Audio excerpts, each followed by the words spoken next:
There is this incredibly pervasive and almost invisible cost to waiting around in an unclear romantic dynamic. Yeah, absolutely. I mean, it's not just about the calendar pages turning or, weeks passing by.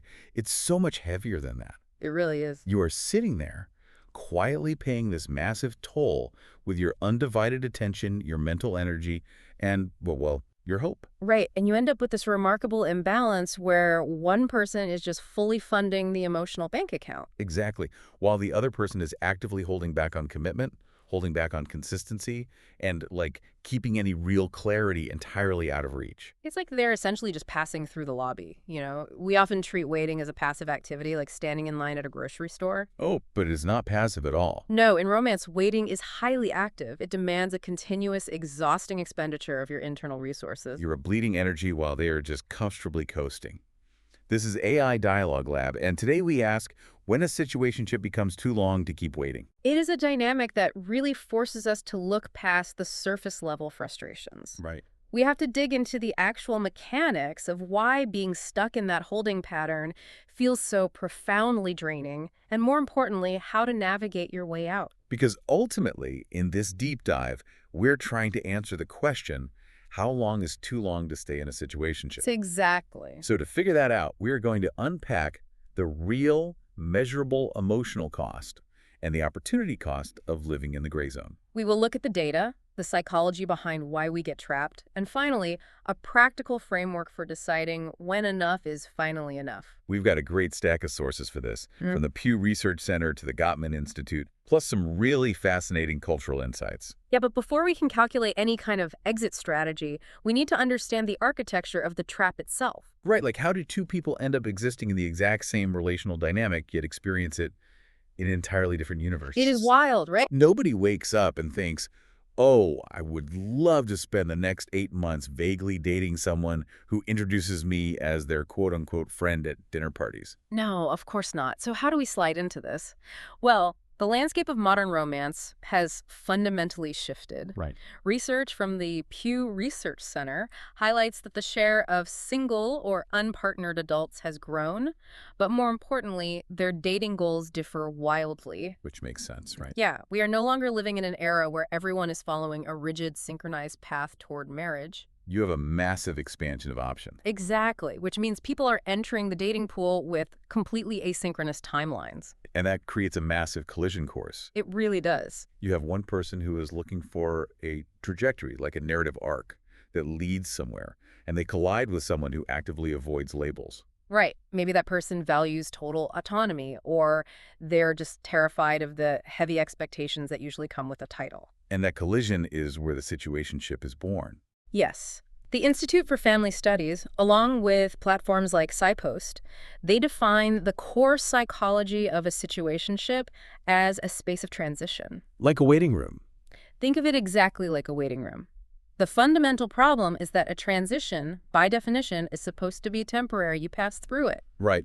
But a situationship takes that temporary waiting room and furnishes it. Yeah, it turns a brief exploratory phase into a permanent residence. I keep thinking about this like renting an apartment, but deciding to pay out of pocket for major structural renovations. Oh, that is a perfect analogy. Right. You are in there installing new hardwood floors. You are upgrading the plumbing. You are investing all of your time, labor, and vision like an owner. But you don't own it. Exactly. At the end of the day, you only have the legal rights of a month-to-month tenant. The landlord can still ask you to leave in 30 days. And you certainly do not get to rip up those hardwood floors and take them with you. Right. The investment completely overshadows the security of the contract. You are literally building equity on someone else's property. But let me push back on this idea of the waiting room for a second. Sure, go for it. Isn't a certain level of ambiguity mandatory in early dating? I mean, I can't exactly show up to a second date with a legally binding contract of commitment and a 5-year plan. Right. No, you definitely shouldn't do that.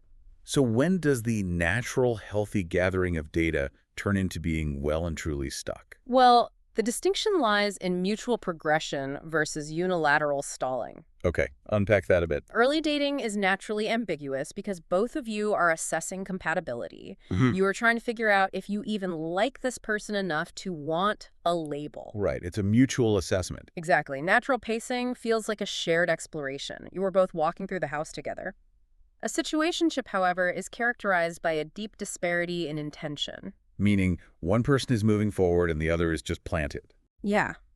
If you have been seeing someone for months, sharing deep emotional intimacy, acting exactly like a couple behind closed doors, but they completely shut down any conversation about the future, well, you are no longer in a natural transition. You are in a holding pattern. Exactly. You are in a holding pattern. And that pattern perfectly serves their need for connection without ever triggering their fear of obligation.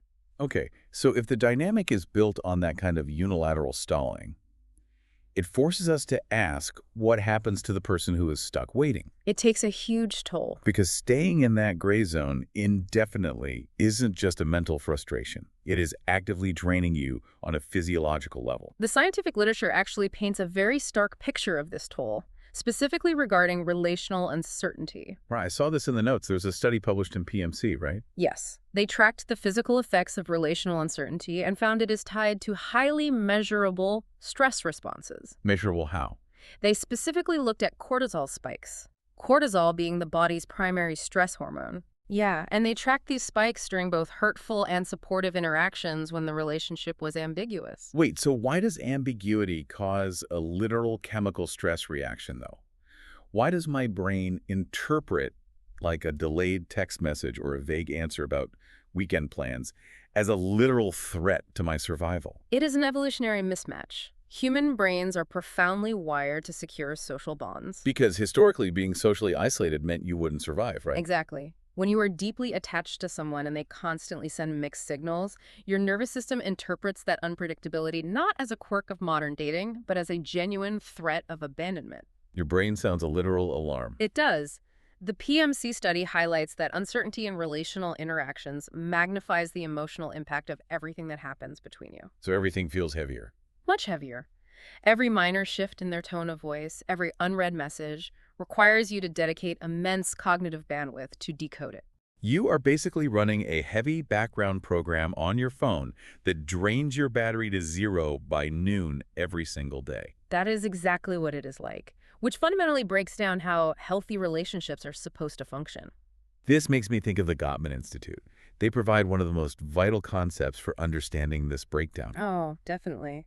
You're talking about bids for connection. Right, bids for connection. A bid can be anything, really. It can be asking a deep question, reaching out for a hug, or just sending a funny video. It is any attempt to say, pay attention to me, connect with me. And the crucial part of that is how the other person responds. The Gottman Institute talks about the necessity to, quote-unquote, turn toward a partner. Yes, turning toward. If I send you an article and you read it and text back your thoughts, you're turning toward me. That builds an architecture of trust over time. But in a situationship, those bids for connection are met with wild, unpredictable inconsistency. Which is maddening. It is. Monday, they turn toward you with massive enthusiasm, making you feel entirely seen. Wednesday, they turn away, leaving you on read or giving a cold, one-word answer. That intermittent reinforcement is lethal. It is the exact psychology of a slot machine. Completely. You keep putting coins in because last week you won the jackpot of their attention. You keep pulling the lever, hoping the machine pays out again, even while it slowly bankrupts you. Which forces us to look at what you are actually losing while you stand mesmerized in front of that machine. Let's talk about the concept of a stop-loss point. Oh, I love this part. We found this fascinating discussion across Taiwanese cultural platforms, specifically Wazai and Dcard. In finance, a stop-loss is an order you place to automatically sell a stock when it drops to a certain price. It is a strict boundary. Exactly. It's designed to limit your loss on a bad trade so you don't lose your entire portfolio if the market crashes. So we are applying clinical risk management to romance? We are. People hold on to bad investments hoping they will magically bounce back, and they do the exact same thing with ambiguous relationships. Because the true price of a situationship isn't just the emotional cost of burning all that cortisol, it is the massive opportunity cost. Right. While your emotional bandwidth is entirely consumed by trying to decode this one unstable connection, you are actively missing out on other potential partners who are actually ready to offer reciprocity. Or perhaps even more importantly, you're missing out on the absolute peace of being happily single. Opportunity cost really is the silent killer of the gray zone. It is. You simply cannot be open to a reciprocal, healthy relationship when your hands are full, carrying the weight of an unreciprocated one. So true. So, if the physiological cost of staying is sky-high cortisol and the opportunity cost is missing out on actual peace or a real relationship, we are forced to ask the big question. How do we pull the ripcord?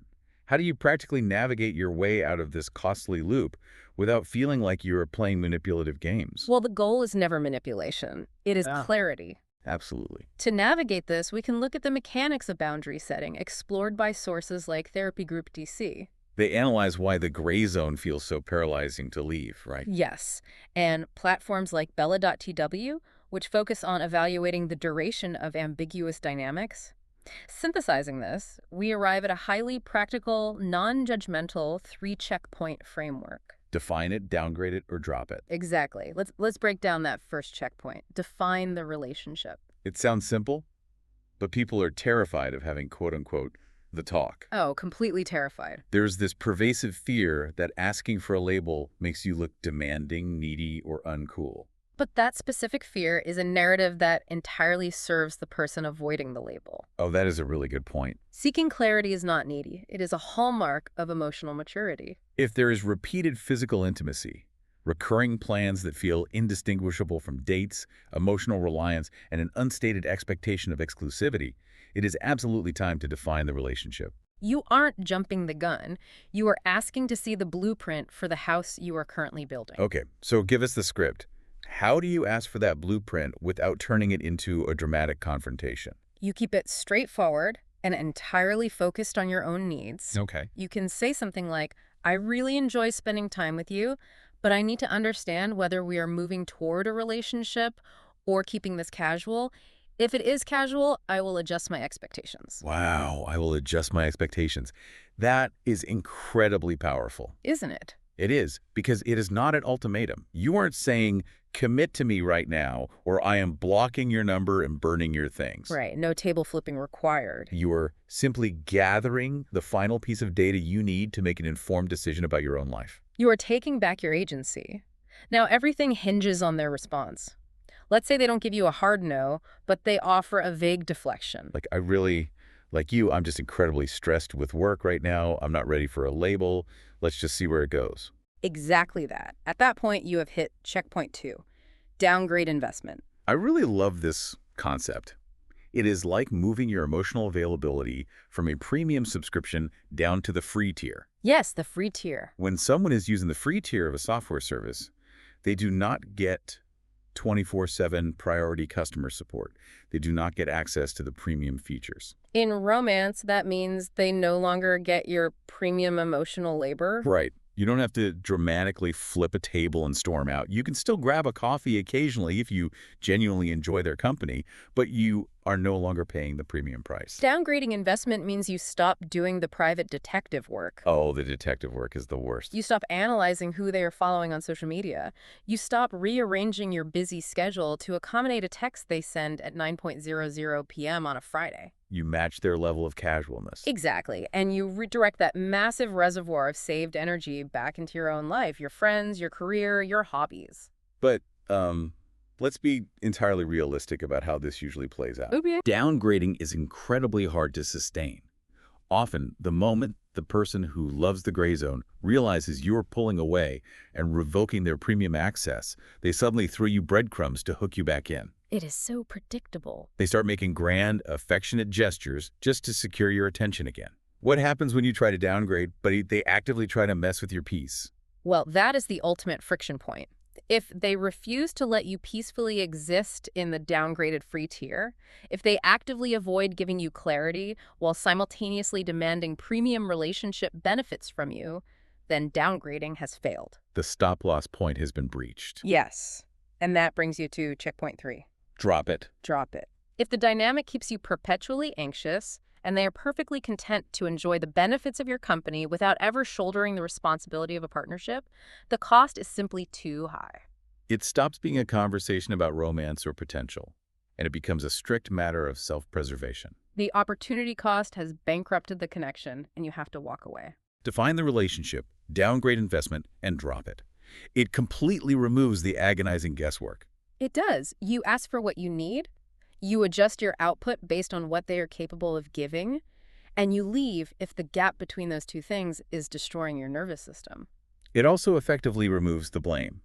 We have to acknowledge that wanting to casually date isn't inherently evil. No, not at all. The person who avoids labels isn't automatically a villain. Right. The profound pain of a situationship comes from the mismatch of intentions and the chronic lack of honesty about that mismatch. Matching investments are an absolute requirement for any healthy dynamic to survive, regardless of what you call it. Absolutely. But, there's no one universal, exact deadline for this. Right. There is no magical 3-month rule where an alarm bell rings and you are legally required to end a situationship. The timeline entirely depends on your own internal threshold for stress, your own cortisol levels, and your personal opportunity cost. When the unseen cost of waiting exceeds the value of any potential reward, your start-loss point has been hit.